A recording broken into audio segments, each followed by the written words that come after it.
William Gargan stars as Barrie Craig, confidential investigator.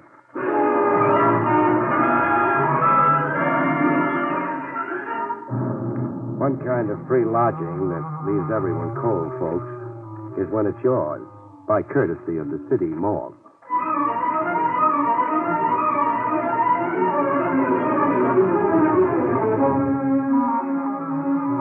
The National Broadcasting Company presents William Gargan in another transcribed drama of mystery and adventure with America's #1 detective, Barrie Craig, confidential investigator.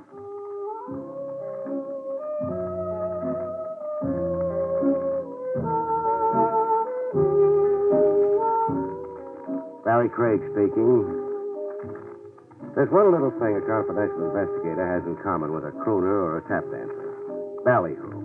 You can't get enough of it. The right kind of publicity break with pictures, nats, and your fees skyrocket. Even better than money, you promote your pick of jobs, scoop off the cream. I wangled me a break like that. A lady reporter, Mona Gale, assigned to follow me around by the True Life Picture magazine. An elegant redhead, lugging a camera and a notebook. She'd been ordered to profile me, get the story of my life from cradle to now. But the assignment had her miffed, I could see. I wasn't important enough people for her. Is there some point to this dreary hike you've got me on, Mr. Craig? Yeah, there is. Tenement Row, near the dock. America's melting pot. Out of it comes governors, songwriters, bookies. Look around you. I have looked around me. Then start taking notes. Garfield Place. I was a kid on this block. That rat trap there. I played stickball off the stoop. Go ahead, sister, make with the pencil. Must I? Posterity will want to know. Are you naturally egotistic, Mr. Craig? Are you naturally a snob? I'm tired. So have a seat. Here, on the stoop. Ah. What's better than sitting? Grand view, huh? Great. Dirty-faced children, pushcarts, squalor. Isn't there some other way of profiling you, Mr. Craig? Like? Oh, one of those celebrated cases you perform in so heroically. Couldn't I just watch you at work? Sure. If I had a case, which right now I haven't. Come on, beautiful. Get the feel of this block. Imagine back to me as a kid. That kid over there, reading the comics. Now, he could be me once upon a time. How about that weird-looking boy carrying the parrot? Boy carrying a what? Parrot. Well, yes. What do you know? The kid is carrying a parrot. And coming this way, too. He wants to pose for a before and after picture with you. Hey, want to buy a parrot, mister, for cheap, mister? I don't think so, Sonny. He yours? No, I found him on the docks. Lost. He's sick. Sick? Yeah, look at the blood on his foot. Yeah, it is blood. Bring him closer. Hey, what you examining him for, like a doctor? Funny. The parrot hasn't been hurt. Not a scratch on him, I can see. But the blood? I'll bet 10. It's human blood. Human blood, Mr. Craig? Yeah. Now, figure that. Oh, if only the parrot could talk. Hey, talk's good. Watch. Hey, go ahead, you talk. Don't shoot me! Don't shoot me! Is that the parrot talking, or is the boy a ventriloquist? Help! Murder! Help! Murder! It's the parrot, all right, yelling bloody murder. Sit tight, sister. You hold on to that parrot. Where are you going? The telephone check with Lieutenant Trav Rogers at police headquarters. I want to know what bloody corpse the parrot belongs to. Could be you will be watching me work, after all.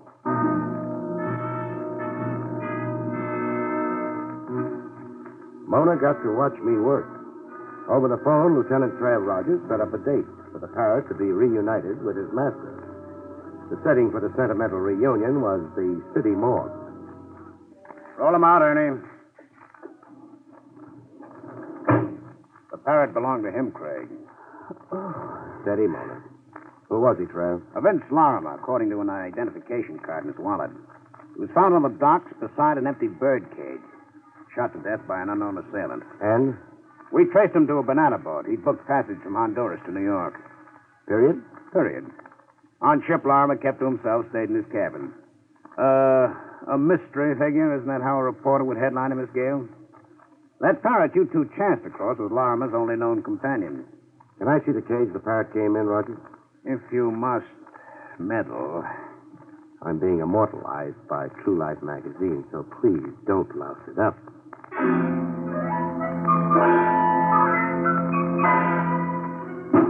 This is the cage.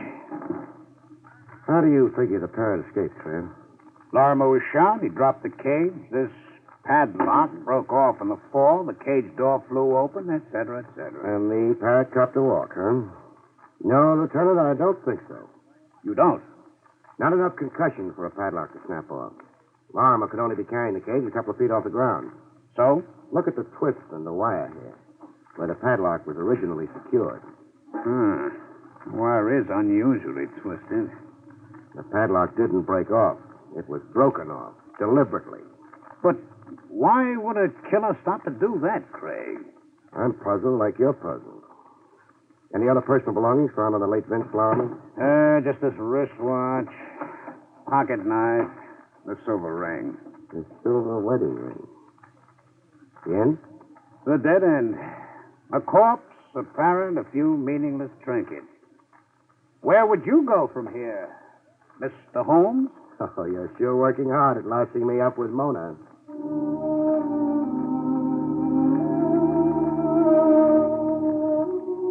But it so happened a detour developed in the dead end. The next morning, while I was sorting my mail over coffee and sinkers in the crosstown diner, and while waiting for the red-headed Mona to show up for her day's grind, the mail was the usual garbage. Bills, all of them stamped final notice, circulars advising me where to get my pan spray, where to buy my geraniums, and one circular I really stopped to read. The Starbright Park Museum of Murder, exhibits in wax. The circular entitles bearer to a 50% admission discount. Good morning, Mr. Craig. The ripened friendship we've got, it's time you call me Barrie. With a good morning kiss. If that's how you like to start your day. Look, I was assigned to you to play Boswell, Barrie, not Madame Bovary. And what, pray, have you in store for me today? A trip to the Starbright Amusement Park.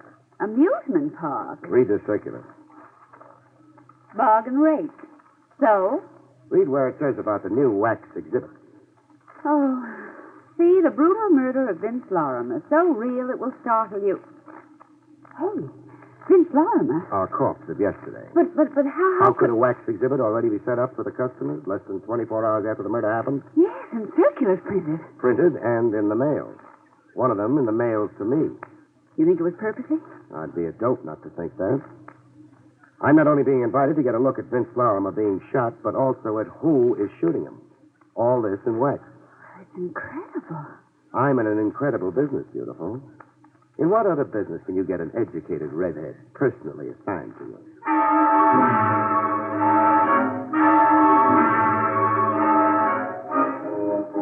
Starbright Park was a ramshackle amusement area, a stone's throw off a public highway. Well, here's your Museum of Murder. Those signs, shocking, sensational, lurid. And closed. No ticket taker, no open door. It's boarded up?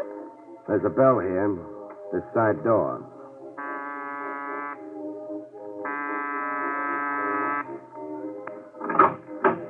What do you want? A word with the owner, lady. I'm the owner. Oh. I'm Barrie Craig. This is Miss Gale. So what? I got a circular from you in this morning's mail. It's this one. You and 1,000 other people, mister. Everybody from A to C in the telephone directory. Oh, and you didn't mean the circular especially for me? Are you out of your mind? Often. The circular advertises an exhibit of the murder of a man named Vince Larimer. You come to prove to me you can read? And also to see the exhibit. Another time when we're open. You're closed? For safety repairs. The building department found 14 violations. Oh. Come again. Wait. I want in. You say that like a cop. Invite us in.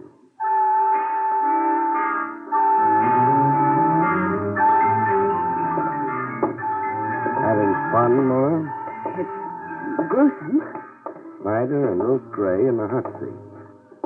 Dillinger bleeding all over Chicago's sidewalk. Why, baby, you're holding hands. I got affectionate and morbid surroundings. The Vince Larimer murder's the last one in a row, right after Bluebeard. It is. Some light on the subject, please. I got no lights to switch on. The power battery's disconnected. Another order of the almighty building department. Here, you can use this flashlight. Thanks. Hey, quite a likeness. Barry, the victim does look like Vince Lorimer. Like Lorimer posed for it. Even the clothes, the pinstripe suit. And holding a cage with the parrot still in it. The minutes before the actual murder the scene's supposed to be. Miss, or is it madam? It's Dolly. Dolly Flanders. Dolly, the hooded killer holding the gun. Why the hood? Well, I don't get your question. Is there a head, a face under the hood? Yes, I guess there is. Model? How? How? In the likeness of the killer, I mean. In the likeness? Well, how could that be? That's the question I'm saving for later. First, suppose you raise the hood. Get in there and raise it, Dolly. Don't raise it, Dolly. Barry! Voices jump you all the time in my business, Mona. You take it calmly. Raise as you are, Dolly. Craig, Yeah? drop that flashlight. Try beaming it at me and... Okay, stubborn. Barry, he shot you! No. Bullseye on the flashlight. My wrist dead from the concussion. Get flat on the ground, face down, Craig.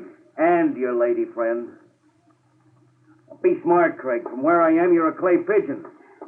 Get down, Mona. Horizontal in a wax museum. Include that in the piece you're writing. I'll even include it on my headstone. You, Dolly. What? This box of matches. Pick it up. Now this newspaper. Now roll the newspaper into a torch and light it.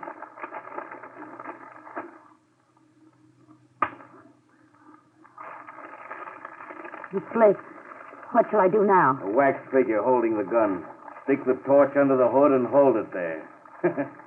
Let's see how fast it melts.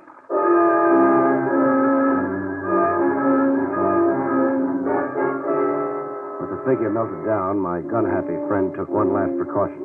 I hate working over a guy when he's down. But you will. So you'll stay put while I leave?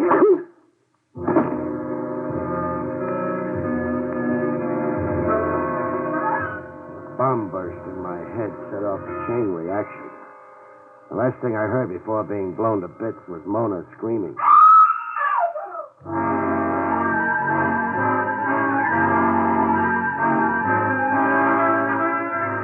I came around. A long night and 100 years later, I came around. There was a face looking down on me. Pretty, with red hair, red eyes. Red eyes from crying. Crying over me. Oh, Barry. And music. Bird music? The music, Mona. It's a yellow canary singing. You're in Dolly Flanders' office. Dolly Flanders. Dolly, I'm not responsible for what happened out there. who was he? I don't know any more than you do, dark like it was. He didn't want me to see the face under the hood. Because it was his own face, Barry. He's the man who murdered Vince Lorimer. Yeah, the obvious conclusion. Maybe even too obvious. Dolly, What? how come a wax exhibit here dramatizes a murder that happened only yesterday? You tell me. Don't you order your own exhibits? No, I take what's shipped to me on a rental basis. So much a season. Shipped to you by whom? A Mr. Scala, Fernando Scala, a wax sculptor. Where do I find Scala? He's got a studio in Havemeyer Flats near the railroad yard. Number 179. You through third degree in me? No. How come you, a woman, run this kind of a business? Your husband, isn't he with you? How'd you know I had a husband? The silver wedding ring on your finger. Oh. Well, coming back to your first question about me and this business. Yes? I won't be in it anymore after today. Why not? I just sold it, as is, lock, stock, and barrel. Who to? Do I have to answer that, too? Not if it's a secret. It's no secret. Here's my copy of the bill of sale. Know ye by these presents that Howard Crump, purchaser, has this day for the sum of... Mr. Howard Crump thinks he's going to coin a mint running this museum, as it should be run, so he says. Won't he coin a mint? He'll starve to death. That yellow canary of yours. You ever, let it out of its cage? Why should I do a fool thing like that? Skip it. Expecting visitors, Dolly? Crump. He haunts the place to see I don't cart nothing away now that he's bought the place. Come in, Crump. Dolly? Oh, excuse me. This is Mr. Craig. With him is Miss Gale. How do you do? Congratulations on your purchase, Mr. Crump. Oh, you know? Yeah, Dolly was telling us. Dolly said you're convinced there's a profit in murder. Hmm? Oh. That's a curious way to put it. Then you put it. Yes, I believe a wax museum can be run profitably, with, of course, judicious management and promotion. The underlying principle, Mr. Craig, in any business... Cut. My aching head, Crump. The head I'm taking out of here is already twice the size I came in with. Coming, Mona?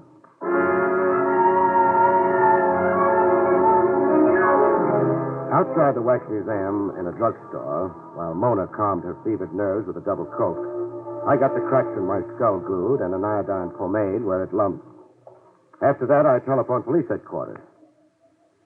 Hello, Lieutenant Trav Rogers? Never mind paging him, Buster. A message will do from Barrie Craig. Tell him to check Vince Lorimer's fingerprints with police files. Pronto. You're asking more questions than I've got answers.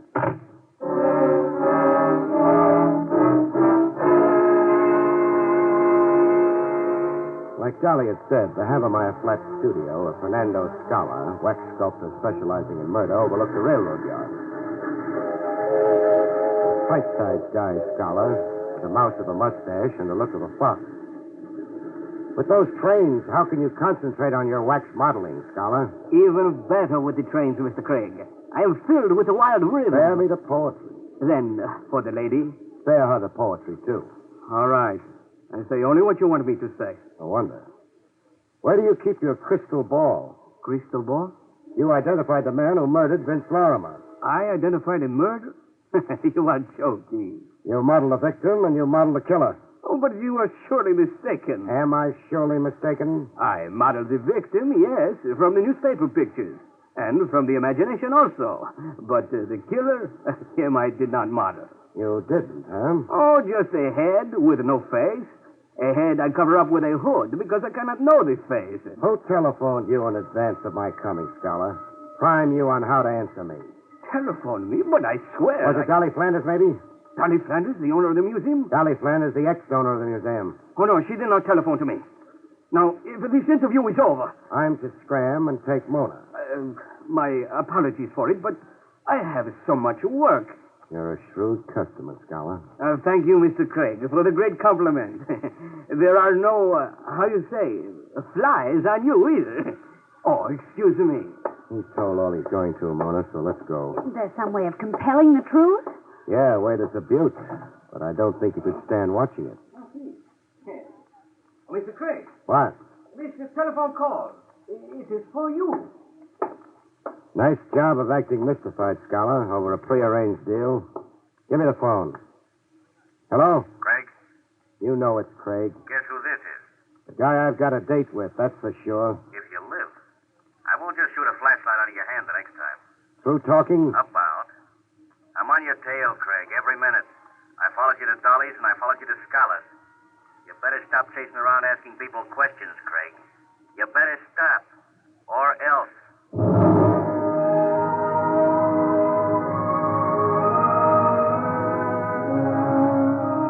The case began to wrap itself up with a valuable assist credited to the good Lieutenant Trav Rogers. The return message for me, left with Jake, the elevator op, in my office building, suggested that I meet Trav post-haste in the Marble Lawn Cemetery. But why meet in the cemetery? A favorite long-lost aunt. Rogers wants me to help dig her up. Oh, taxi! Hey, taxi!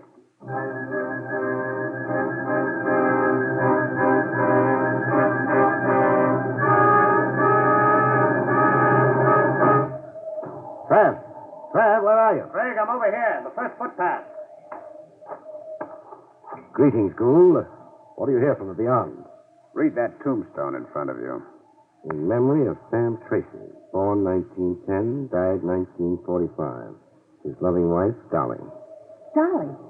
Barrie, Dolly. Don't get into the lieutenant's act, beautiful. It's his show. Let him have the fun. But not here.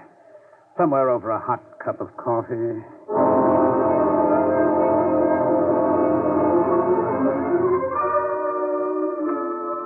That headstone read, Sam Tracy died 1945. He also died in 1951. the same man died twice? What Rogers is saying, Mona, is that our Vince Lorimer was also named Sam Tracy once. Right. We checked Lorimer's fingerprints with police files, as per your request. Lorimer's prints correspond to the prints we have of a Sam Tracy, a one-time thief and safecracker. But there is a Sam Tracy now buried in the Marble Lawn Cemetery. Mona's yet going to convert from reporter to detective. No, beautiful. Whoever's buried in Marble Lawn is a ringer. Someone's buried as Tracy, as a trick to free the real Sam Tracy. Alias, the late Vince Lorimer. That was my guess, too, Barrie. Great minds run on the same channels. Who said that? What was the original Sam Tracy trying to escape from? A safe robbery in 1945. Tracy made off with a cash haul of $100,000 belonging to a stockbroker named Rufus Scott. The police gave up when Tracy, the phony Tracy, as it turns out now, died. Died how? In a rooming house fire while hiding out. And the 100 G's? Went up in smoke. So the police thought, I mean. As did the insurance detective in the case. Insurance detective? A certain Sandy Dowell, an eager beaver in his day. Dowell chased Tracy all over North America before the fire burned him out of the case and into retirement. Well, you got something you can contribute, Craig? This. Sam Tracy, alias the late Vince Lorimer, was the husband of Dolly, the ex-owner of the Starbright Park Museum of Murder. I read the tombstone, too, genius. Besides, it's a matter of record that Dolly Tracy posed as the widow in the phony burial of her so-called husband in 1945. I guessed Dolly to be the very late Lorimer's widow this morning. By divination? By a silver wedding ring on her finger. An exact replica of the one you found on the corpse. Well, we know a lot and we know nothing. Tracy got away clean with $100,000. Even got out of the country. Why then did he come back posing as a Vince Lorimer? Why take that risk? And get murdered. And who released the parrot? And why? Frankly, Mona, I don't know if that's really significant. Bet on it, it is, Rogers. It's the key to our killer. All right, where would the key fit? Seabright Park, I'd say. Trav? Yes. Suppose I call the move. Can you bear it? If it catches a murderer. Spoken like a good cop.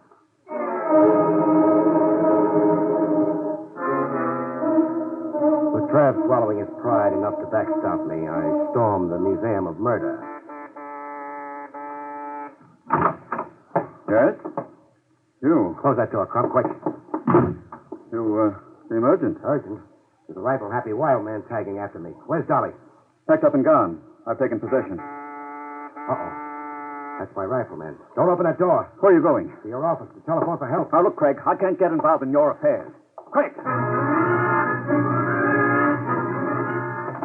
Hello. Hello. Dead.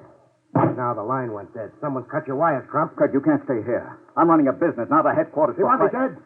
No, but... My rifle-happy friend's finding the range. Quick, get out of here. I'll be murdered. That's not my concern. I insist you go. You want me to walk out at a certain death? It's certain death anyhow staying in here, cooped up in here, cornered. Craig, I'll be killed too. The next bullet might get me. You're raving, When Crump. you stay here, the room is a death trap. You look green, Crump. Sick, as if you're suffocating. Suffocating. Yes, I am. The room's close. Stifling. Close and stifling like a cage? Yes, And you hate cages, don't you, Crump? I hate... That's why you let parrots out of cages. You can't stand seeing anything caged. No, I can't Even the stay. yellow canary, Dolly's yellow canary. The cage is here, but the canary's gone. You emptied that cage, too, eh, Crump? Yes. Craig, I can't breathe. I'm suffocating.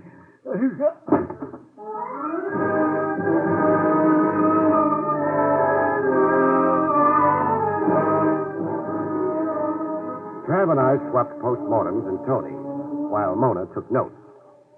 Claustrophobia, the fear of confinement. Crump couldn't stand anything in cages, or being caged or cornered himself, like I made him feel in his office. It even showed in his clothes. Baggy suit, sizes too big. Shirt open at the neck, no necktie. His clothes gave you the hunch on him. That and the bill of sale Dolly showed me. How so? Crump paid $40,000 for the Museum of Murder. $40,000 for a worthless business. Blackmail? It had to be. Dolly knew it was Crump who'd murdered her husband on the dock. She devised a cute way to make Crump pay off. But why would Crump murder... Oh, wait. I think I know.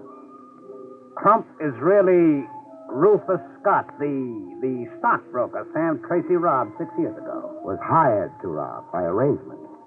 My bet is that Crump invited Tracy to come tap his safe. I'll buy that, sure. The Scott firm was on the verge of bankruptcy before that robbery. And then Tracy never got to keep the stolen $100,000.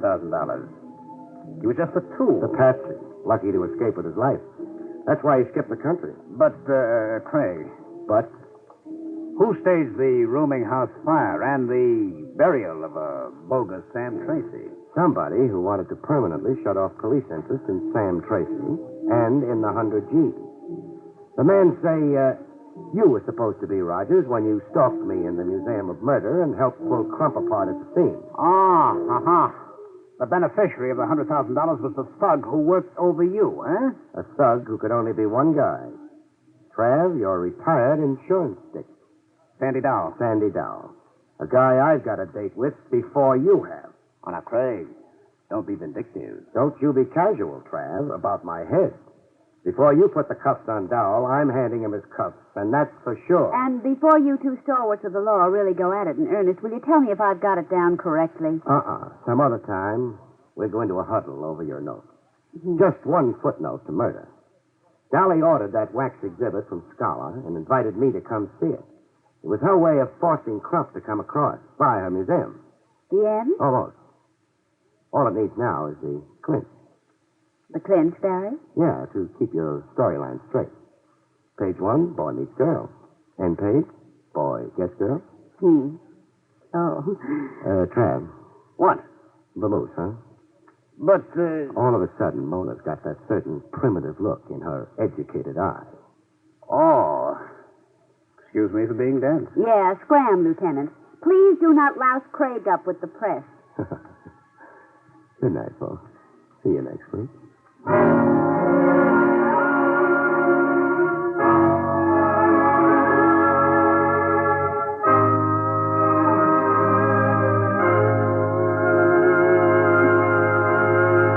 You have been listening to William Gargan in another exciting transcribed mystery drama from the adventures of Barrie Craig, confidential investigator.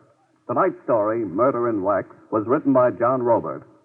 Next week, it's the strange story of the naughty necklace, about which Barrie Craig has this to say.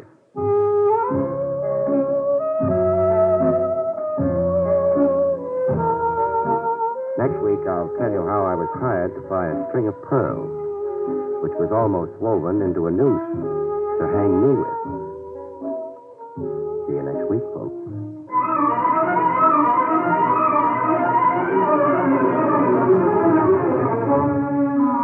Featured in the role of Mona was Joan Alexander. Barrie Craig, starring William Gargan, was under the direction of Hyman Brown. This is Don Pardo speaking. Now enjoy Meredith Wilson's Music Room on NBC.